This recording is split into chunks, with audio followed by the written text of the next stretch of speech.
Je m'appelle Padre Del Val, et voici la réalité du Mexique. Il y a des histoires qui ne se racontent pas à voix haute. Elles se chuchotent dans l'obscurité. Elles se cachent dans le silence de maisons qui semblent se normales. Aujourd'hui, nous allons ouvrir l'une de ces portes. Nous allons écouter l'un de ces silences.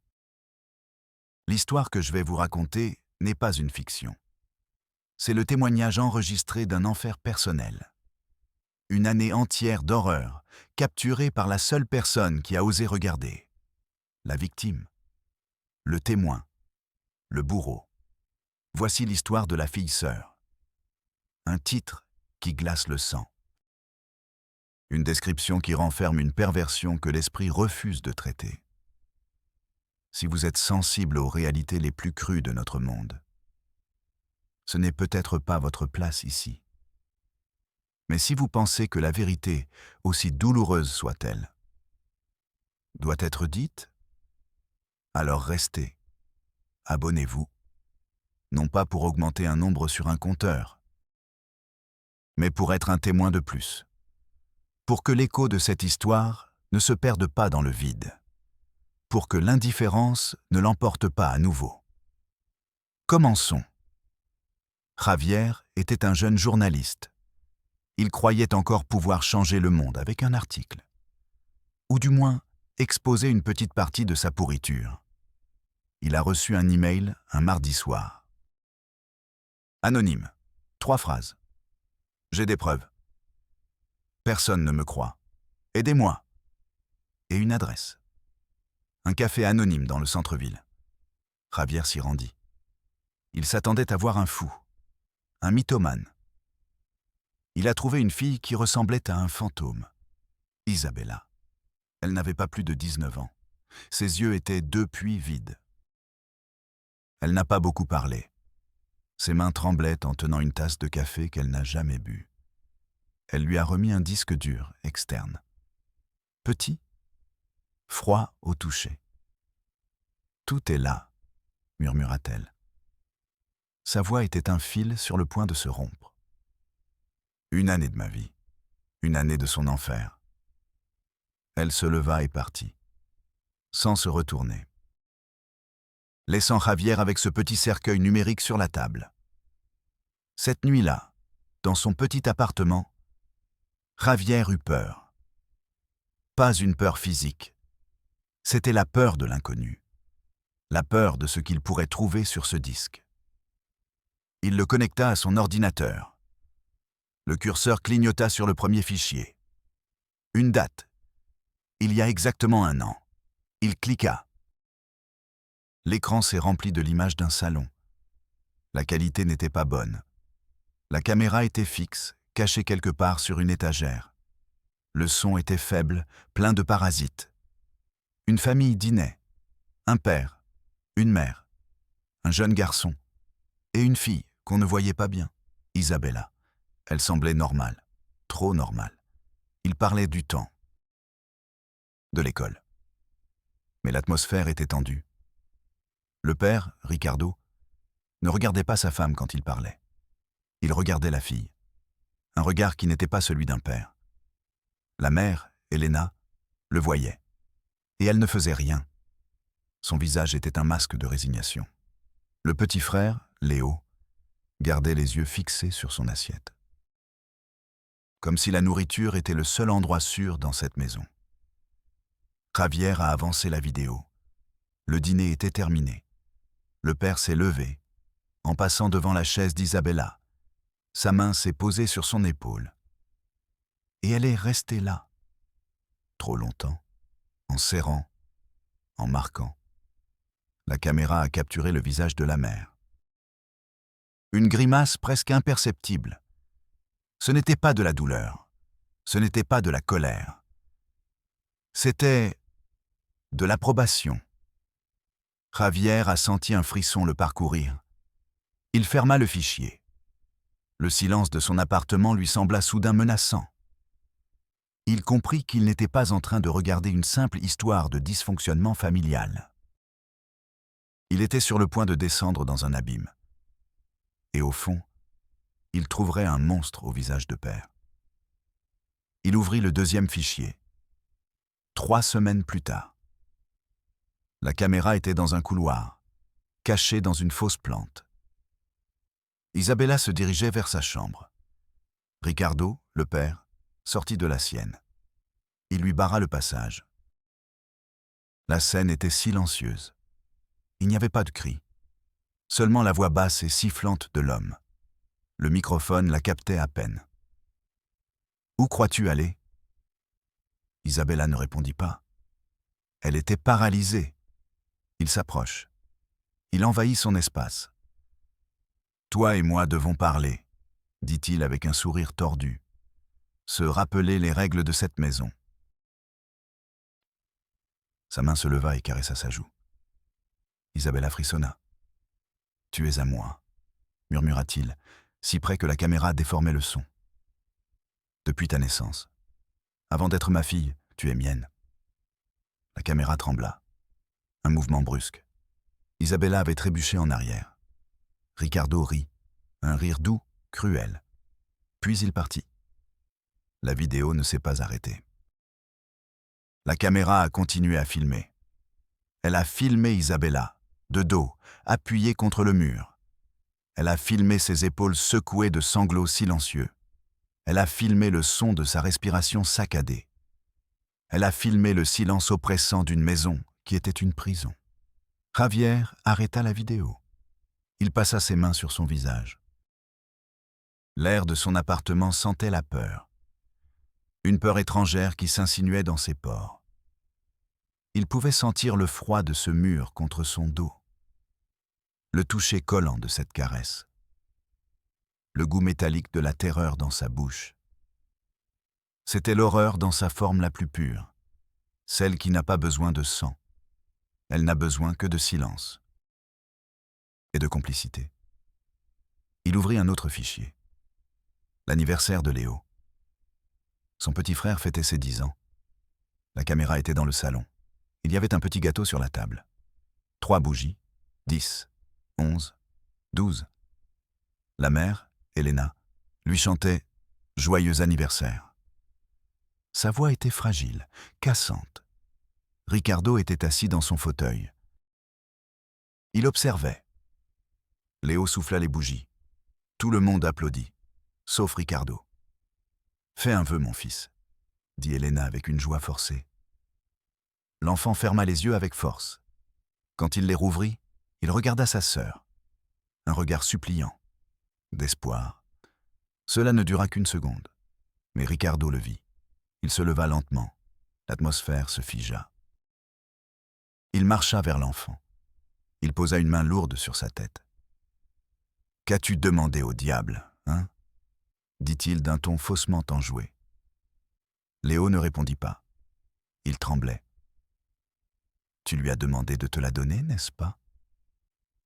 Ricardo regarda Isabella. « Mais tu ne peux pas la voir. Elle n'est pas ta sœur. » Il se pencha vers l'enfant, la voix venimeuse. « Elle est à moi. Et quand je ne serai plus là, elle restera dans cette maison. Jamais à toi. » Il se tourna vers sa femme. « Elena, emmène l'enfant. Il doit apprendre le respect. » La mère prit l'enfant par la main, sans le regarder. Elle le traîna hors de la pièce. Le bruit d'une porte qui se ferme.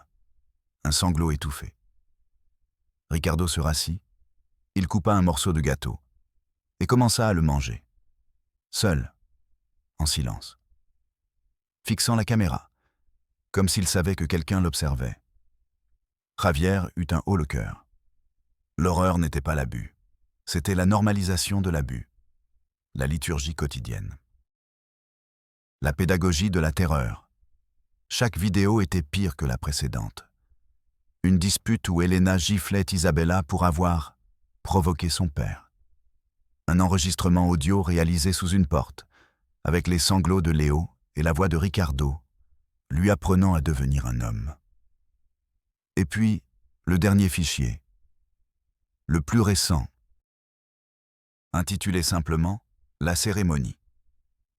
La caméra se trouvait dans la chambre d'Isabella. C'était la nuit.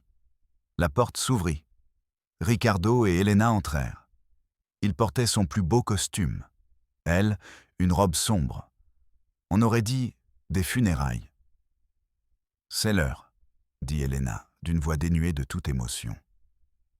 Isabella était assise sur son lit. Elle ne bougea pas. Ricardo s'approche. Il s'agenouilla devant elle. Il lui prit les mains. « Aujourd'hui, » dit-il avec une solennité malsaine, « nous renouvelons notre pacte, devant Dieu et devant ta mère, qui en est témoin. » Elena acquiesça, les yeux fermés. « Tu n'es plus seulement ma fille, » continua Ricardo. « Tu acceptes ta place. En tant que ma compagne, ma moitié. » Il lui tendit une petite bague, bon marché, en argent. « Mets-la » ordonna-t-il. Isabella ne bougea pas. « Mets-la » cria-t-il, le visage déformé par la colère. La main d'Isabella trembla. Lentement, elle mit la bague. Ricardo sourit. « Tu es désormais la fille sœur, unie à moi, pour toujours. » Il se pencha et l'embrassa sur le front. Un baiser brûlant, un baiser qui scellait une condamnation. L'écran devint noir. La vidéo était terminée. Javier resta à regarder l'écran noir pendant plusieurs minutes. Le silence était assourdissant. Il pouvait entendre le ronronnement de son réfrigérateur, les battements de son propre cœur. Il ressentait un froid qui ne venait pas de la fenêtre ouverte. Il venait de l'intérieur, de la certitude d'avoir vu l'âme humaine à son plus bas niveau. Ce n'était plus une histoire, c'était une mission. Comment en arrive-t-on là? Le mal ne naît pas du jour au lendemain. Il grandit dans l'obscurité. Il se nourrit de secrets, de peur, de faiblesse. Javier a enquêté. Il a parlé à d'anciens voisins, avec des parents éloignés qui avaient coupé tout contact.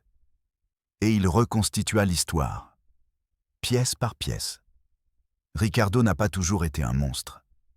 Il y a des années, c'était un homme normal, un comptable, un père qui emmenait ses enfants au parc, un mari qui offrait des fleurs à sa femme.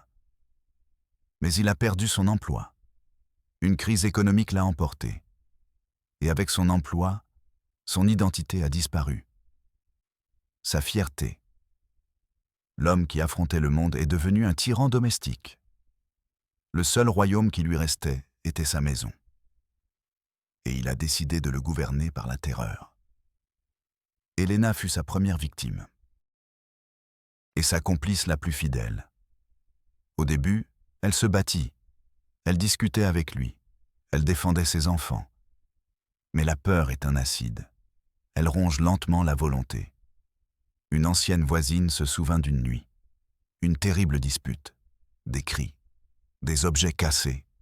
La voisine frappa à la porte. Elena ouvrit. Elle avait un œil au beurre noir. « Ça va? Je dois appeler la police ?» demanda la voisine. Elena regarda à l'intérieur. Ricardo l'observait depuis le fond du couloir. Puis, elle regarda la voisine et sourit. Un sourire brisé. Non, tout va bien. Juste une dispute de couple. Et elle a fermé la porte. C'est cette nuit-là qu'Elena est morte. Et que la gardienne de la prison est née. Isabella avait 8 ans lorsque son père a cessé d'être son père.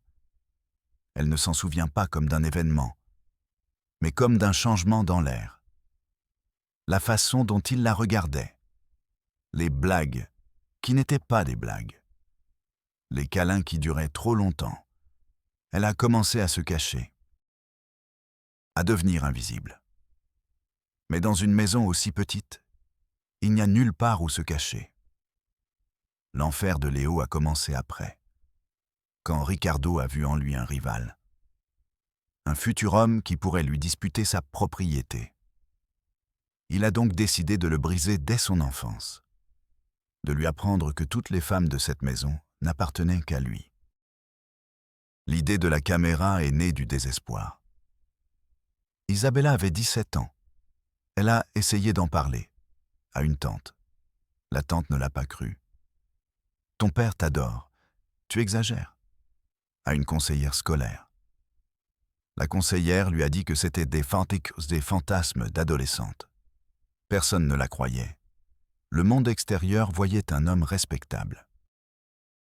Une famille unie. Elle a commencé à penser qu'elle était folle, que c'était elle le problème. Elle a acheté sa première caméra espion avec l'argent qu'elle avait économisé sur ses déjeuners. Une petite fortune pour elle. Ce n'était pas pour se venger, pas au début.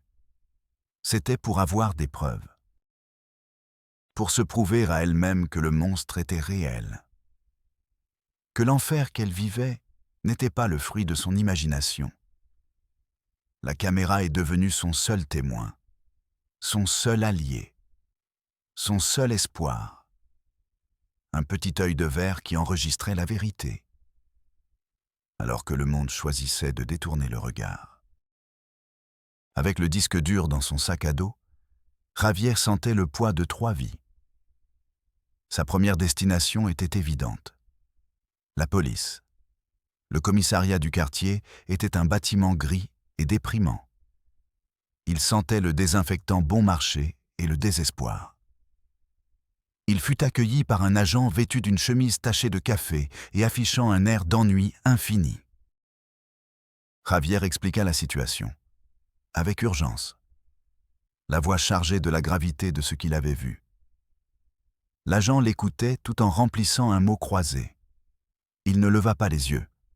« Voyons, jeune homme, » dit-il en l'interrompant. « La victime a-t-elle porté plainte officiellement ? » ?»« Non, elle a peur. Elle... » »« Mais elle m'a donné ça, » répondit Javier en posant le disque dur sur le comptoir. « Voici les preuves. Des vidéos, des enregistrements audio. » L'officier leva enfin les yeux. Il regarda le disque dur comme s'il s'agissait d'un insecte. Il poussa un soupir. « Écoutez, sans plainte signée par la victime présumée, cela ne vaut rien. Ce sont des preuves anonymes. Ça pourrait être un montage, une vengeance entre petits amis, qui sait ? Vous devez le regarder. Il y a un enfant en danger, » insista Javier. « Tous les jours, des enfants sont en danger, » répliqua l'agent, retournant à son mot croisé. « Si la jeune fille veut porter plainte, qu'elle vienne. Qu'elle signe le papier. C'est la procédure. » Il repoussa le disque dur vers Javier. « Nous ne pouvons rien faire. » Javier resta là, paralysé. Le système ne fonctionnait pas mal. Le système était cela. Un homme ennuyé, un formulaire, une porte fermée. Il quitta le commissariat. L'air de la rue était lourd, pollué.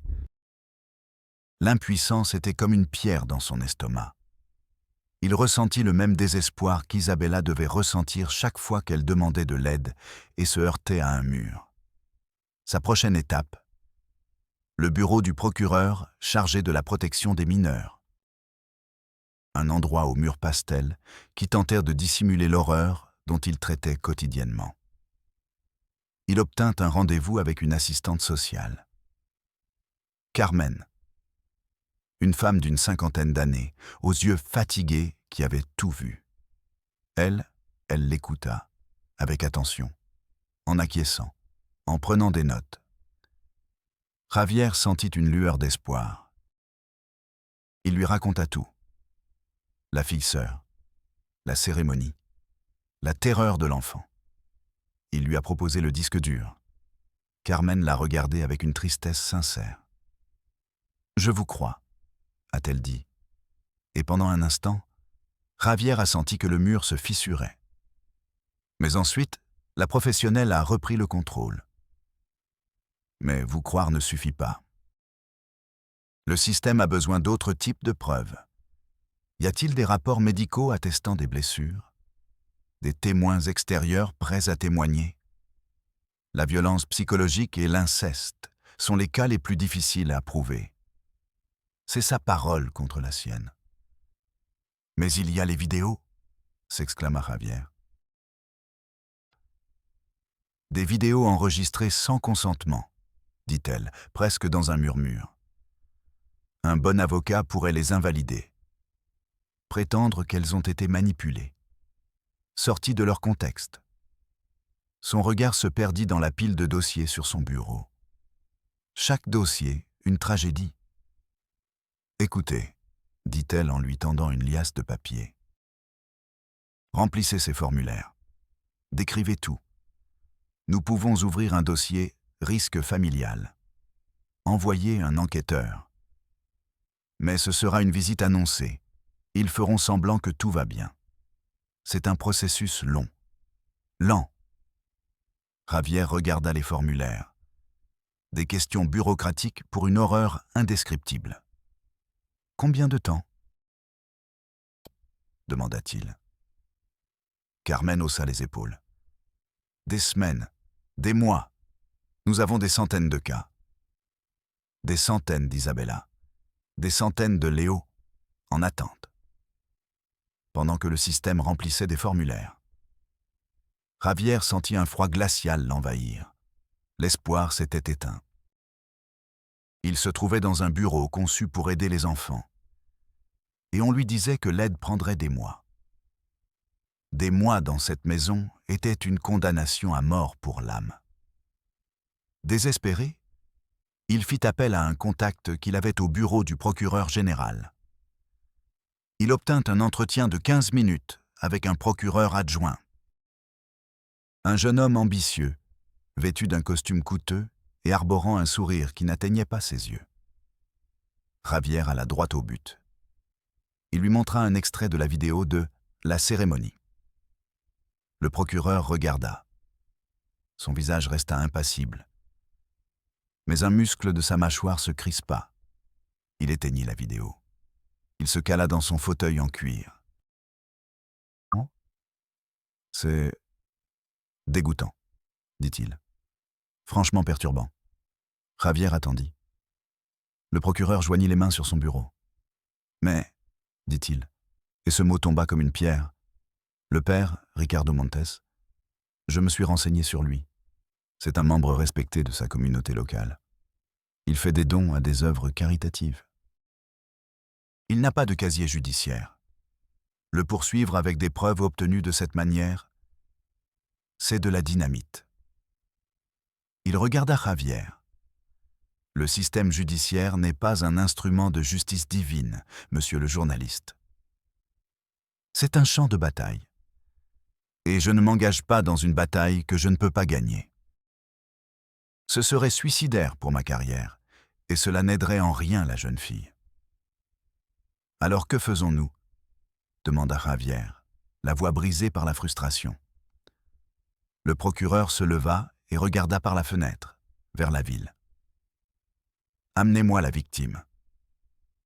Qu'elle vienne ici, qu'elle témoigne, qu'elle se soumette à des examens psychologiques, qu'elle soit prête à s'asseoir à la barre et à raconter cela à un jury pendant que son père la regarde dans les yeux. » Il fit une pause.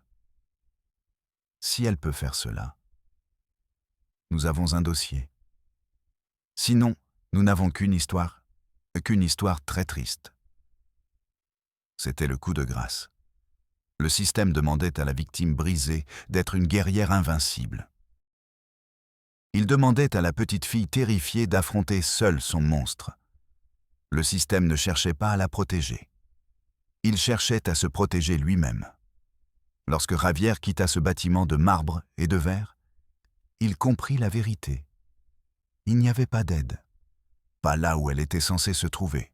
La police, les services sociaux, la justice. Ce n'étaient que les rouages d'une machine indifférente. Une machine qui ne broyait pas des dossiers. Elle broyait des vies. Et les classait. Dans des dossiers aux couleurs pastel, il ne restait qu'une seule option, la plus dangereuse. Celle qui allait tout changer. La télévision. Le soir où le reportage a été diffusé, le pays est resté silencieux. La chaîne de télévision, soumise à une immense pression juridique, a accepté de le diffuser. Les visages étaient pixelisés, les voix étaient déformées. Mais l'horreur était claire. Elle ne pouvait être cachée.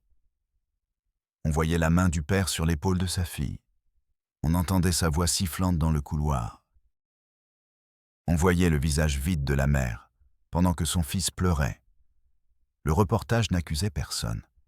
Il ne faisait que montrer et poser des questions. Que se passe-t-il dans cette maison? Pourquoi personne ne fait rien? L'explosion fut instantanée. Le lendemain, la maison de la famille était encerclée par des caméras et des patrouilles. Le système, qui avait été sourd et aveugle, avait soudainement une vue de lynx et une ouïe parfaite. Le procureur, qui avait parlé de suicide professionnel, donnait une conférence de presse, parlant de tolérance zéro. L'agent des mots croisés dirigeait la circulation avec une nouvelle autorité énergique. L'assistante sociale chargée des formulaires a été citée comme une héroïne qui avait détecté le cas. Ricardo a été arrêté. Elena aussi, en tant que complice. La machine, publiquement humiliée, s'est mise en marche à une vitesse effrayante. La justice, qui était restée endormie, s'est réveillée furieuse. Et Isabella? Et Léo? Ils ont été emmenés dans un endroit sûr, loin des caméras, loin de tout. Il n'y a pas eu de fin heureuse comme au cinéma. Il ne peut y en avoir quand les cicatrices sont si profondes. La dernière fois que Javier a vu Isabella, c'était à travers une vitre, dans un centre d'accueil. Elle était assise près d'une fenêtre. Elle regardait la pluie tomber. Léo était à côté d'elle, en train de dessiner dans un cahier. Pour la première fois, l'enfant ne regardait pas le sol. Isabella ne semblait pas victorieuse. Elle ne semblait même pas soulagée. Elle semblait en paix. Une paix fragile, brisée. La paix qui vient après la guerre, quand tout a été détruit. Y compris une partie de soi-même. Elle avait gagné sa liberté. Mais le prix à payer était sa famille, son passé, son nom. Elle a détruit son propre monde pour pouvoir en construire un nouveau. Ce n'est pas une victoire, c'est de la survie. Et parfois, c'est la seule chose qui compte. Les enregistrements, ce témoignage d'une année d'enfer, reposent désormais dans une boîte à preuves, étiquetée, numérotée, archivée. L'horreur, enfin, classée par le système. Mais la question reste en suspens. Combien d'autres caméras cachées enregistrent en ce moment même? Combien de silences doivent encore être brisés par le fracas d'un scandale médiatique pour que quelqu'un écoute? Je suis Padre del Valle. Et rendez-vous dans le prochain épisode de Realidad Mexico.